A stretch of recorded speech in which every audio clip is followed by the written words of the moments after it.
Hey guys, what's up? This is 16-Bit Junkie, and welcome to my review of Killzone 2. My people. Before the review starts, I want to say if you're here to bash me for my score on Killzone or to promote Killzone beyond the review, you can back the fuck up because nobody really cares. Just shut your mouth, watch the review, leave a decent comment, and get the fuck out of here. Thanks, guys. To turn against us, we were fighting for our very existence.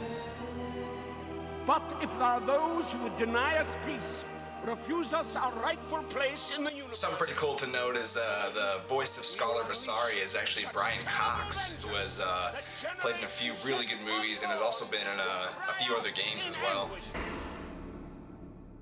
They will know Helgan belongs to the Hellcast.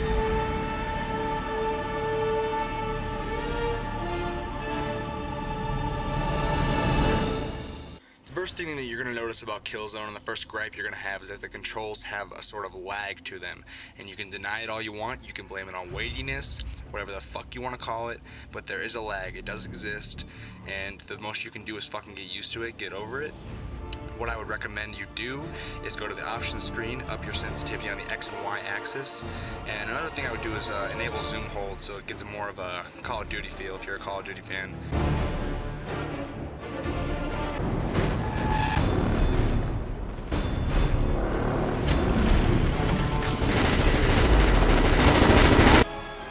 Of Killzone is really not that memorable, and it's pretty short-lived. It'll maybe last you 7 to 10 hours depending on your difficulty. The controls are like any other normal first-person shooter. You can walk, run, shoot, zoom, melee, throw grenades, and you'll also have a knife, but you honestly never use that after you get its corresponding trophy. The arsenal in Killzone is pretty decent. Start with the M82, which is your first gun, your assault rifle, and that's a pretty all-around gun. You can shoot near range, you can shoot far range. You also use a range of weapons, going from the shotgun all the way to flamethrowers, and of course sniper rifles. And but sometimes along the way in the campaign, you'll come across some pretty fucking cool weapons like the bolt gun, which will pin your opponent up against a wall, and then a few months later it'll actually explode. And if the enemies are close enough to that body, they'll actually die too, so that's pretty cool. And then, after you kill the elemental heavy gunner, you can pick up his gun, which is the elemental lightning gun. And that gun is one of the coolest guns I've used in a first-person shooter. I would actually play the campaign just to fuck with that gun. Along the way of the campaign, you also come across some vehicles. You'll have the tank, which is alright. It's nothing special, really. But then later on the last level, you'll come across the exosuit, which is kind of like a mecha warrior suit. And that thing is fucking cool as hell. As I said before, the story of Killzone is pretty generic. You'll play as a new character, Sev, and you'll also see some returning characters like Colonel Templar, who you played as in Killzone 1, and some annoying characters like Rico are also returning. The gist of the story is you're at war with Helghast, only this time you're on their planet, and you actually believed that they didn't have that many forces, and sadly you were mistaken. Your main enemy throughout this game, it seems, is Radic, who is after the codes for the warheads that you were planning to use against them. He's basically using himself as bait to get you to come to him so he can get the missile codes from you. And that's really the gist of the story. You'll go across a couple really cool boss fights. The last boss fight is pretty fucking intense, actually. So, but I don't really want to talk too much more about the story. It's pretty generic, so, and I don't really want to ruin it for you guys. So that's all I gotta say about it. I want to briefly talk about the music of the game because it's pretty noteworthy. It's the same composer that was from Liberation and the first one. He's really doing it's just really brilliant job. The music is beautiful, really great, really intense, really fits the setting of most of the levels. Some of them I could say otherwise, but and of course, if you don't like his music, you can also enjoy the in-game XMB music. This is actually one of the first major games I've seen to incorporate that. So if you're not liking his music, go ahead and boot up some of your music through the XMB. I've said it before and I'll say it again, the graphics of Killzone 2 are stunning. They are unbelievable. Some people would make the argument against Crysis, which I kind of think is a little infallible. Crysis, I believe, is on a level much higher than Killzone. I don't agree with some people. I'm not gonna name names, but I've heard some people say that BioShock looks, you know, better than Killzone 2, and that's really just not true. I've played BioShock. My personal opinion is that Killzone 2 looks a hell of a lot better. It does have the darker environments and shit like that, but it's also got some pretty bright environments too, and they're absolutely stunning as well. I've also heard the argument that sometimes there's not really that much action going on in Killzone, and that's why they can pull off some of the graphics they do, and that's just not true.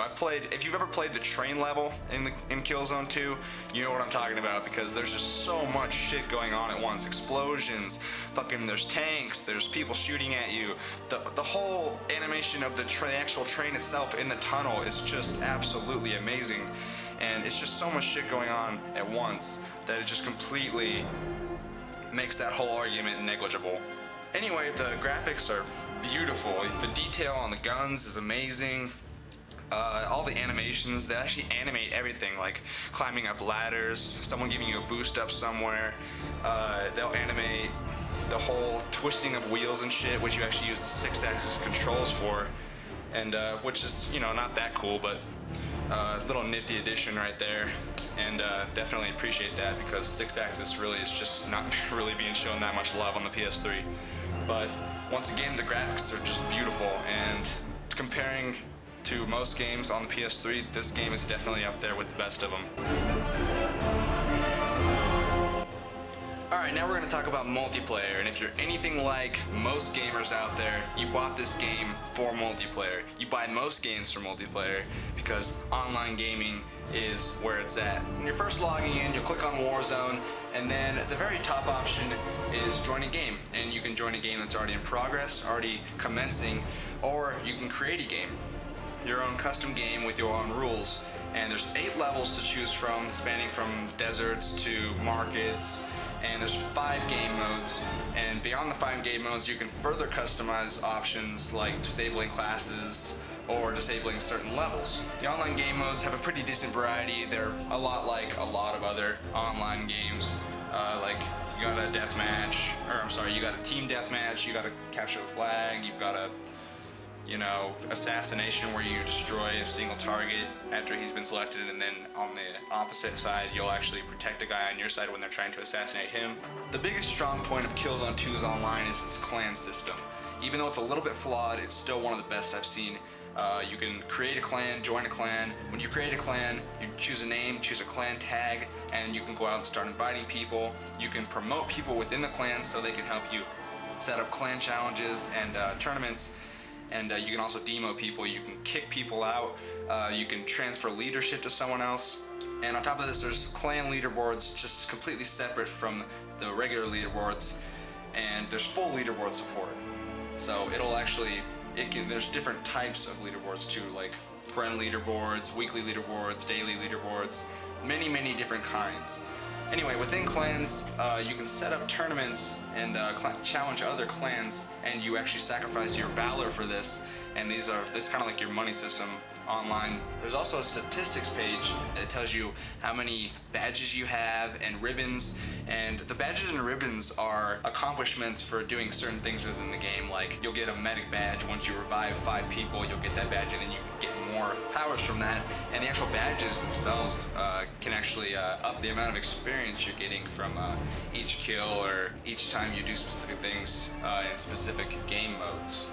Another cool addition to the Killzone 2 Online is the squad system, where you can have a squad leader. At the beginning of a match, you can choose to be a squad leader, and then you can invite other people into your squad, and as long as you're alive, they can actually spawn right next to you, and so that can bring another level of strategy to the game. Alright guys, I'm running out of time really quickly. There's a couple more things I want to talk about. I want to talk about skirmish mode, which is sort of an online alternative where you'll actually just be pitted against computers that are actually pretty decent, and it's a nice little addition.